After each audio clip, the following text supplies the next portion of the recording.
warahmatullahi wabarakatuh. Kami dari kelompok 7 akan mempresentasikan hasil diskusi kami mengenai hubungan struktur obat anti kejang. Sebelum saya mempresentasikan hasil diskusi kami, terlebih dahulu saya akan memperkenalkan diri. Perkenalkan, nama saya Wada Dasma dengan NIM F 2018-01-068. Langsung saja, pertama saya akan membahas tentang definisi obat anti kejang. Obat anti kejang adalah senyawa yang secara efektif dapat menekan sistem saraf pusat dan digunakan untuk mengontrol dan mencegah serangan tiba-tiba dari epilepsi tanpa menimbulkan depresi pernapasan. Epilepsi sendiri adalah gejala kompleks yang dikarakterisasi oleh kambuhnya serangan hebat distremia otak disertai dengan gangguan atau hilangnya kesadaran dan kadang-kadang disertai dengan pergerakan tubuh atau disebut juga kejang. Biasanya waktunya pendek dan terjadi pada orang tertentu. Kemudian obat anti kejang ini bersifat simptomatik, hanya meringankan gejala, tetapi tidak menyembuhkan, sehingga pengobatan epilepsi diberikan seumur hidup. Kemudian efek samping dari obat anti kejang diantaranya kerusakan sumsum tulang hati dan ginjal, neuropatik, gangguan saluran cerna, dan alopecia. Dan serangan epilepsi dapat diklasifikasikan menjadi 4 bagian. Yang pertama, serangan kejang parsial. Kedua, serangan kejang generalis. Yang ketiga, serangan kejang yang tidak diklasifikasikan. Dan terakhir, yang keempat, status epileptikus. Selanjutnya adalah mekanisme kerja obat anti kejang. Salah satu hipotesis mekanisme kerja obat anti kejang adalah serupa dengan anestetika sistemik dan sedatif hipnotika. Itu termasuk obat berstruktur tidak spesifik yang efek farmakologisnya dipengaruhi oleh sifat fisika, kimia, dan tidak oleh pembentukan kompleks dan reseptor spesifik. Pada umumnya, obat anti kejang mempunyai dua struktur karakteristik, yaitu gugus yang bersifat polar, biasanya gugus imido, dan gugus yang bersifat lipofil. Anti kejang dan struktur sederhana kemungkinan berinteraksi secara tidak selektif dan menimbulkan beberapa kerja. Sedang struktur yang lebih kompleks menunjukkan keselektifan lebih besar dan spektrum kerja yang lebih sempit. Kemungkinan lain, gugus yang satu dapat terlokalisasi lebih luas pada suatu daerah reseptor, sedang gugus lain interaksinya lebih besar pada daerah reseptor lain sehingga masing-masing menyebabkan kerja kualitatif yang berbeda. Selanjutnya, contoh gugus pertama kemungkinan bekerja pada serangan kerja parsial atau generalis, sedang gugus kedua efektif bekerja pada serangan grand mal. Pada kasus lain, obat anti kejang seperti lamotrigin dapat berinteraksi dengan makromolekul reseptor menyebabkan perubahan konformasi struktur dan menghasilkan stabilisasi membran saraf presinatif dengan memblok saluran Na, menghambat pengeluaran neurotransmitter sehingga terjadi efek anti kejang. Gabapentin merupakan GABA mimetik, bekerja sebagai anti kejang dengan menghambat uptake GABA. Obat anti kejang seperti clonazepam, diazepam, fenobarbital, atau asam valproat bekerja dengan meningkatkan aktivitas sistem penghambatan mediator GABA. Etoxsuccinate, trimatidion, dan asam valproat bekerja dengan memblok aktivitas yang menimbulkan serangan dari leusin enkefalin. Karena diduga sistem neurotransmitter enkefalinergik terlibat dalam peristiwa hilangnya epilepsi. Phenytoin tidak mengubah sistem penghambatan neurotransmitter, tetapi menghilangkan hiperpolarisasi posttetanik dan mengurangi potensiasi posttetanik dari transmisi sinaptik. Efek ini mempengaruhi pengangkutan ion Na, Ca, K dan meningkatkan kestabilan membran. Assalamualaikum warahmatullahi wabarakatuh. Saya Sukmawati akan melanjutkan slide ke-7 sampai 8. Di sini slide ke-7, struktur kimia obat anti kejang. Berdasarkan struktur kimianya, obat anti kejang dibagi menjadi 8 kelompok, yaitu turunan barbiturat, hidantoin, oxazolidindion, suksinimida, benzodiazepin, valproat, dibenzazepin, dan turunan lain. Sekarang kita masuk slide ke-8.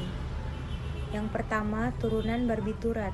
Turunan barbiturat dapat digunakan untuk mengontrol epilepsi, tetapi efeknya kurang selektif.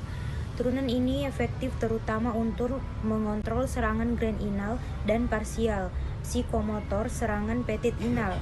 Sedangkan mekanisme kerjanya yaitu untuk mengurangi fungsi korteks motor masih belum begitu jelas. Contohnya yang pertama yaitu fenomen petit mal, miklonik atau tipe campuran. Yang ketiga, primadoa atau maisolin, yaitu turunan 2-deoksi dan fenobarbital. Baik, saya akan melanjutkan materi teman saya yaitu turunan hidantoin. Turunan hidantoin sangat efektif terutama untuk mengontrol serangan grand mal dan parsial atau psikotomotor, kurang bermanfaat untuk serangan petit mal. Contoh yang pertama yaitu phenytoin NA,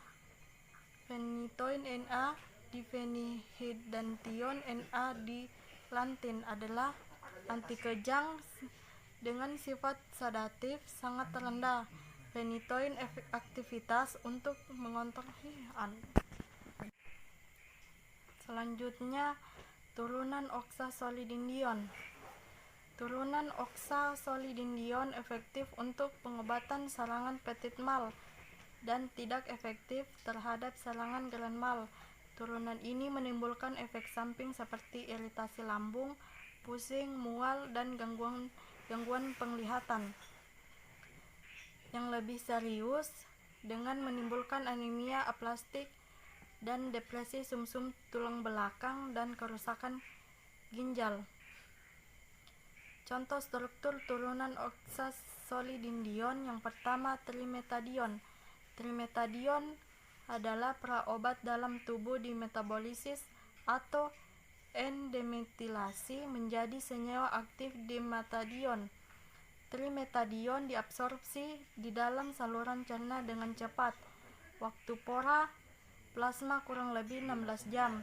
Yang kedua, parametadion. Parametadion mempunyai aktivitas hampir sama dengan trimetadion, tetapi efek samping yang ditimbulkan lebih rendah. Absorpsi obat dalam saluran cerna dengan cepat pada in vivo dimetabolisis atau N-demetilasi menjadi senyawa aktif N-desmetiparametadion. Waktu pora plasma kurang lebih 16 jam. 4. Turunan suksinimida, di mana turunan suksinimida mempunyai aktivitas yang cukup terhadap serangan petit mal dan tidak efektif terhadap serangan grand mal. Aktivitasnya relatif sama dengan turunan oxazolidindion dengan efek samping yang lebih rendah. Sebagai contohnya yaitu fensuximid, metsuximid, dan etoxsuximid. Langsung saja yang pertama, etoxsuximid merupakan obat pilihan untuk pengobatan serangan petit mal dan juga efektif untuk serangan mioklonik. Pada pemberian secara oral, obat diabsorpsi dalam saluran cerna dengan cukup baik. Kadar darah tertinggi dicapai dalam kurang lebih 3-7 jam dengan waktu paruh dalam plasma kurang lebih 40-60 jam. Kedua yaitu metsuximid, merupakan aktivitas anti kejang yang lebih tinggi dibanding fensuximid dan etoxsuximid, tetapi menimbulkan toksisitas lebih besar. Absorpsi obat dalam saluran cerna cepat dalam waktu paruh plasma kurang lebih 3 jam. Yang kelima yaitu turunan benzodiazepin, di mana turunan benzodiazepin adalah penekan sistem saraf pusat yang terutama digunakan sebagai sedatif hipnotik dan relaksasi otot. Beberapa di antaranya juga efektif untuk pengobatan serangan epilepsi, tetapi penggunaan terbatas karena cepat menimbulkan toleransi. Sebagai contohnya yaitu diazepam dan clonazepam.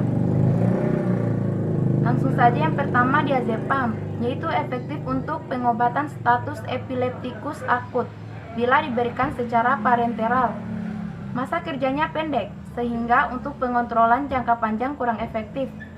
Biasanya dikombinasikan dengan fenobarbital. Yang kedua yaitu clonazepam atau rivotril. Adalah obat penekan sistem saraf pusat dengan masa kerja yang panjang, efektif untuk mengontrol serangan peritmal dan mioklonik. Absorpsi obat dalam saluran cerna cepat dan sempurna. Kadar plasma tertinggi dicapai dalam 1-4 jam sesudah pemberian oral. Waktu paro eliminasi antara 20-60 jam. Dosisnya 2-4 mg per hari.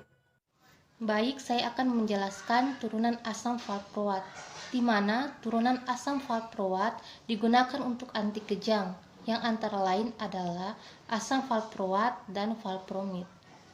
Asam valproat atau dipakneleptilan digunakan untuk pengobatan serangan petit mal dan mioklonik. Anti kejang berhubungan dengan meningkatnya kadar GABA di otak. Aktivitas asam valproat terhadap serangan petit mal lebih besar dibanding clonazepam, tetapi aktivitas serangan mioklonik lebih kecil. Efek samping relatif kecil, terutama adalah gangguan saluran cerna. Sesudah pemberian secara oral, asam valproat cepat diabsorpsi dengan sempurna pada saluran cerna.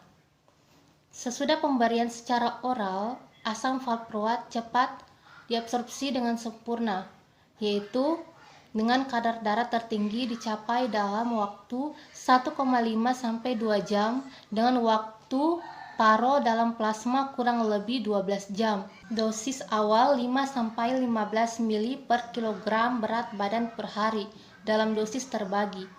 Dosis pemeliharaan yaitu 15-25 mg per kilogram berat badan per hari. Kemudian turunan dibenzazepin, contohnya yaitu carbamazepin dan oxcarbazepin. Yang pertama, carbamazepin, yaitu tegretol dan temporol. Turunan dibenzazepin yang mempunyai spektrum anti kejang luas dan digunakan untuk mengontrol serangan epilepsi, parsial, grand mal dan petit mal. Carbamazepin juga merupakan obat terpilih lebih rendah dibanding phenytoin, seperti mengantuk dan iritasi lambung. Carbamazepin diabsorpsi lambat pada saluran cerna. Kadar plasma tertinggi dicapai setelah 6-12 jam dengan waktu parobiologis kurang lebih 36 jam. Dosisnya yaitu 400 mg per hari. Yang kedua yaitu oxcarbazepin atau trileptal, adalah turunan keton dari carbamazepin. Sifat dan kegunaan mirip dengan carbamazepin. Dosis awal 300 mg per hari, kemudian ditingkatkan 600-1200 mg per hari dalam dosis terbagi. Baik, itu saja sedikit pemaparan materi anti kejang dari kelompok 7. Sekian dan terima kasih.